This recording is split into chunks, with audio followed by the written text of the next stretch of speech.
Praise the lord. ఈరోజు దేవుని వాగ్దానము.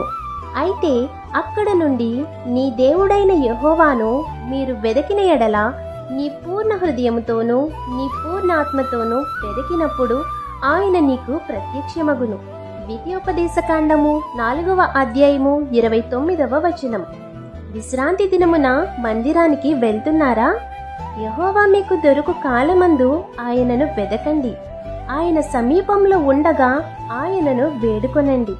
శ్రమదినమందు ఇశ్రాయేలీయులు యెహోవా యొద్దకు మళ్ళుకొని ఆయనను వెదికినప్పుడు ఆయన వారికి ప్రత్యక్షమయ్యారు. కాబట్టి నీ పూర్ణాత్మతో నీ పూర్ణ హృదయముతో యెహోవాను వెదకి ఆయనను సేవించిన ఎడల ఆయన మీకు ప్రత్యక్షమగుతారు. కాబట్టి ఈ వాగ్దానం మీ జీవితంలో నెరవేరాలని కోరుకుంటూ దేవుని సువార్త పరిచర్యలో మీ సహోదరి. ఆమేన్. God bless you.